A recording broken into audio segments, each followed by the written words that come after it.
Bienvenidos al 48º paseo matinal con Sergio Díaz, de hoy 19 de junio de 2025, jueves, ten cuidado con el poder que pruebes.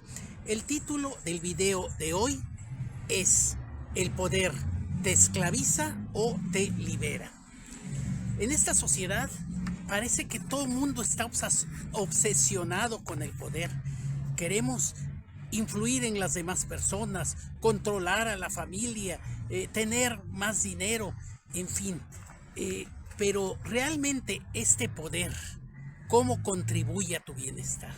Si quieres conocer más acerca de qué es el poder y cómo influye en tu bienestar, te invito a continuar viendo este video. Antes de iniciar, pido tu apoyo y solidaridad para que te suscribas a este canal si no lo has escrito, para promover el diálogo, la plática acerca de temas que tienen que ver con la felicidad y el bienestar de las personas. Ahora sí, empecemos. Respecto al poder, diremos en primer lugar que hay dos tipos de poder. Bueno, primero, ¿qué es la definición del poder? La definición del poder es la capacidad de influir en las personas y en los acontecimientos. Max Weber da una definición más específica del poder que dice, es la probabilidad de imponer la propia voluntad dentro de una relación social, incluso contra la resistencia. Pero a mí me parece que la definición más clara y entendible es eso. Poder es la capacidad de influir en las personas y en los acontecimientos. Ahora bien, vamos a distinguir dos tipos de poder que muy a menudo se confunden. Lo que es el poder personal, diferenciarlo de lo que es el poder social. Primero, poder personal es la capacidad de actuar sobre uno mismo con base a un propósito.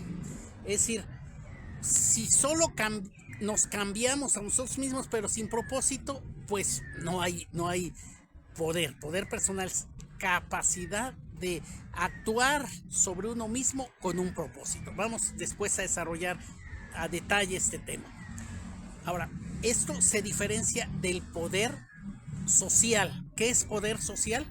Poder social es la capacidad que tenemos de influir en los grupos sociales y en la sociedad en general. Entonces vamos a ver, para diferenciar lo que es poder personal de poder social, vamos a entender primero cuál es la fuente de poder. La fuente del poder personal es el dominio que tenemos sobre nosotros mismos, sobre nuestras emociones, sobre nuestros sentimientos y sobre nuestros pensamientos. Si soy capaz de dominar lo que pienso y lo que siento, podré tener dominio sobre mí mismo y esto significará tener poder personal. Por ejemplo, si mi propósito es quitarme una adicción, pues para quitarme una adicción tengo que tener dominio sobre mí mismo, capaz de decir no si me ofrecen un cigarro y no volver a fumar. Entonces el dominio sobre sí mismo es la fuente del poder personal. Si yo quiero ser un gran pianista, no tengo que dominar el teclado, tengo que dominar la coordinación de mis dedos, mi sentimiento, mis emociones para trasladarla al piano. Es decir, Arthur Rubinstein o los grandes pianistas no son grandes pianistas porque dominen el teclado, se dominan a sí mismos, tanto en la parte física para la coordinación como en la parte emocional.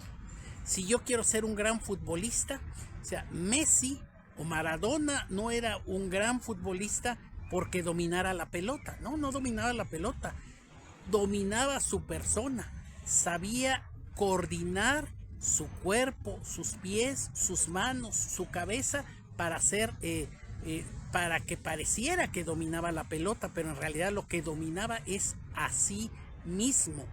dominaba el control mental para tener decidido antes de que le dieran el balón, pensar qué iba a hacer, cómo moverse en la cancha. Entonces, si quieres ser un buen futbolista, debes tener dominio sobre ti mismo. Si quieres ser un buen pintor, tienes que tener dominio sobre ti mismo. Como consecuencia, como el poder personal es actuar sobre sí mismo con un propósito, pues si te dominas a ti mismo para ser un buen futbolista, vas a ser un buen futbolista si ese es tu propósito, o un buen pintor si ese es tu propósito, o un buen nadador si ese es tu propósito. Entonces, la fuente del poder personal es el dominio sobre sí mismo. Y esto no perjudica a nadie, sino te enriquece, te engrandece como persona, porque va a hacer que tengas los pensamientos y los sentimientos que tú quieres. Es decir, si tú estás pensando en todo lo negativo, pues te vas a sentir mal. Si dominas sobre ti mismo tus pensamientos, entonces vas a tener el poder de sentirte bien. Entonces, esa es la fuente de poder. Ahora pasemos a la fuente, o en plural más bien, a las fuentes del poder social. Ya decíamos que el poder social es la capacidad de influir en las personas o grupos sociales y en los acontecimientos. Bueno, pues entonces hay 3 fuentes del poder, o 4, en mi opinión son 4 las fuentes principales del poder social. La primera, e históricamente que hubo fuente de poder, es la violencia. Así como en los monos, ¿quién domina un grupo de gorilas, por ejemplo? Pues el gorila más fuerte, el de la espalda plateada, el más fuerte. Así también los primeros grupos humanos, las hordas, los clanes, el más fuerte dominaba, el macho alfa, ¿verdad? Ese era el que dominaba, y a lo largo de los siglos muchas veces dominó el más fuerte, ya sea el más fuerte con su fuerza, o cuando se crearon los instrumentos, las sociedades que dominaron fueron las que tenían el mejor ejército, los hombres que sabían pelear mejor. Este poder, esta fuente de poder, la fuerza, la violencia, es un poder de mala calidad. ¿Por qué de mala calidad? Porque si bien se logra influir o tener dominio con esta fuente de poder, crea resentimiento sobre quien ejerce la violencia, pues muchas veces trae el resentimiento, y cuando puede se va a liberar de ti. Entonces es un poder en este sentido de mala calidad. Ahora bien, esta fuente de poder, la violencia, no basta, no es necesario aplicarla, basta con amenazar con su uso. Un ejército con que amenace a veces de que va a atacar es suficiente para que no ataque. Ya si es necesario, pues ataca. Entonces, esta es la primera fuente de poder, la fuerza, la violencia.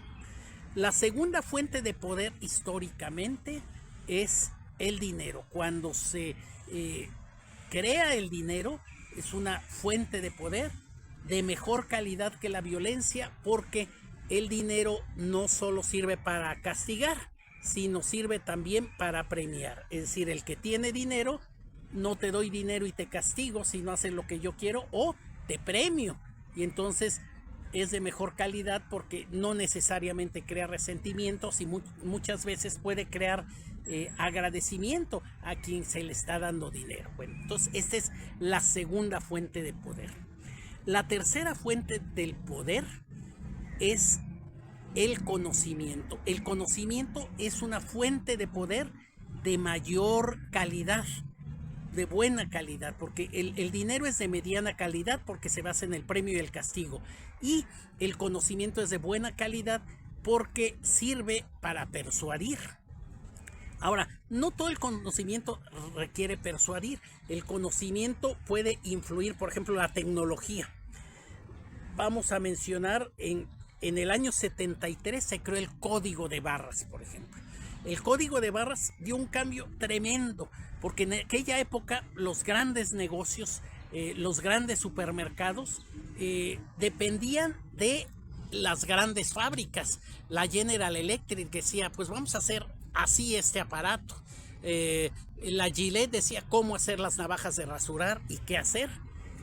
Y cuando estos supermercados tenían que hacer un inventario, había que cerrar el almacén y varios días estar contando para ver qué es lo que se había vendido y qué hacía falta. Con el código barras pasaba para pistolearlo para que inmediatamente se tuviera la información, y con esto la información pasaba al público. Es decir, el supermercado podía ver instantáneamente cómo estaban sus inventarios, y sobre esa base se pedía a las grandes fabricantes, a la General Motors, qué tipo de electrodomésticos eran los que más se consumían, en qué cantidad, en qué tiempo. Igual a la Gillette, cuáles máquinas de funcionar eran buenas, y de esta forma pasó el poder más al consumidor. Entonces la tecnología, por ejemplo, es un ejemplo de una forma de conocimiento que implica mucha más eficiencia, y esta eficiencia genera poder. Entonces el conocimiento es de buena calidad, es el de mejor calidad, porque o persuade o es eficiente. En el caso de la persuasión es cuando alguien utiliza el conocimiento para convencer, no para usar la violencia o la represión, sino convencer. Entonces, esa es la tercera fuente del poder.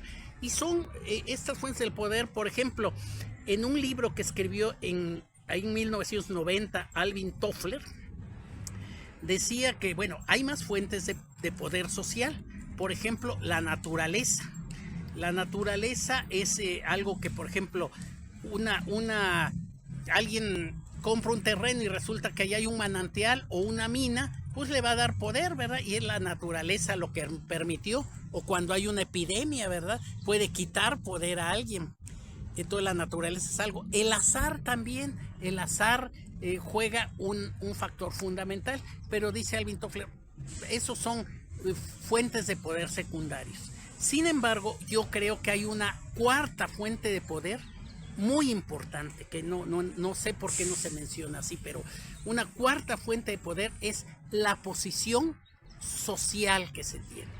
Es decir, por ejemplo, en una familia va a tener poder el jefe de familia, el que define el rumbo fundamental de una familia. En una empresa va a tener mayor poder un gerente y más poder un director, ¿verdad? Y en un gobierno igual, según la posición que se tenga en el organigrama del gobierno, se puede tener más poder o menos poder. Simplemente el que tiene una posición en un organigrama, por ejemplo, ¿de qué depende el poder?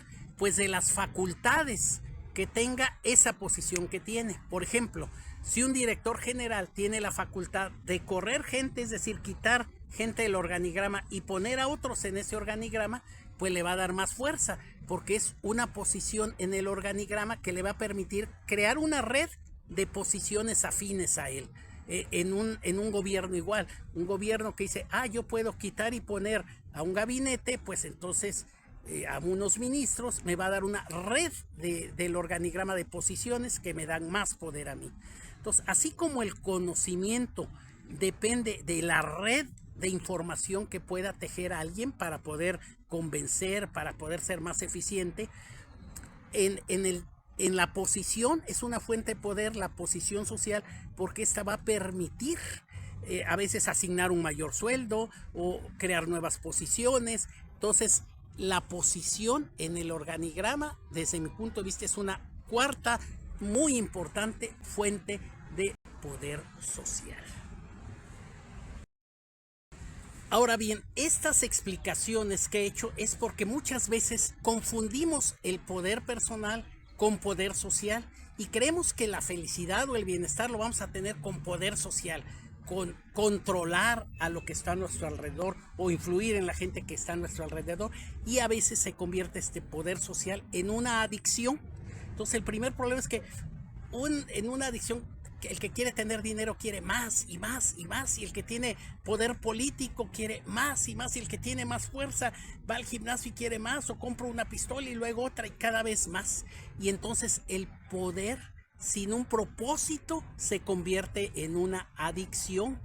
Además, el problema del poder social es que a veces creemos que podemos cambiar lo que en realidad no podemos. ¿Cuánta gente con la familia discute? Y es que el gobierno debe hacer esto y esta es la solución, y en realidad no se puede. Entonces, enfocarse a veces en el poder social nos lleva a ilusiones. Creemos tener un poder que en realidad no tenemos, que en realidad vamos siendo controlados por ese poder, como analizamos en nuestro video anterior, que precisamente hablaba sobre la cultura, ¿verdad? Entonces, el poder sin propósito corre el riesgo de convertirse en una adicción y corre el riesgo de ser una ilusión. Creemos alcanzar un poder que en realidad no vamos a alcanzar y creemos que ese poder nos va a dar mejor bienestar y a veces solo nos crea enemigos, estrés y angustia. En cambio, el poder que tiene un propósito y que ese propósito va a cambiarnos, a transformarnos a nosotros mismos, ese es el poder personal y ese es un poder de muy buena calidad. Hice una pausa porque empezó el agua. Entonces vamos a finalizar diciendo que el poder personal nos muestra que en realidad no necesitamos cosas, no necesitamos controlar nada a nuestro alrededor para tener bienestar. El bienestar está en nuestro interior.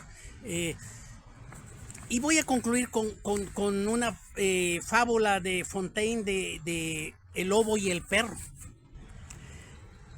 Era un lobo que se acerca a querer robar una casa y el perro de la casa le dice: oye, no hagas eso, ¿para qué nos peleamos y para qué quieres robar? Mira, mejor vuélvete en otro perro de la casa, te van a dar todo, te van a dar comida, vestido, no vestido, no es un lobo, te van a dar comida, te van a bañar, te van a dar lo que necesitas. Y el lobo dice: pues sí, me conviene, acepto. Y ya va a entrar a la casa, pero en eso nota en el cuello, a un lado de la correa, las marcas que tiene lastimado, ¿verdad? Y entonces se detiene el lobo y se arrepiente y le dice: ¿sabes qué? Prefiero morir de hambre que pasar la vida esclavizado como tú. Es mejor morir de hambre pero libre que estar esclavizado y siendo lastimado como tú. Entonces, ¿cuál es la moraleja de este cuento? Es que la libertad interior vale más que cualquier forma de poder externo que nos ate. Antes de despedirme con la frase del día, te invito a suscribirte a este canal y darle like si es que te ha gustado. Me despido con la frase del día que dice: el poder no cambia a las personas, solo revela quiénes son en realidad. Dicho por José Mújica. Nos vemos en el próximo paseo matinal con Sergio Díaz. Hasta pronto.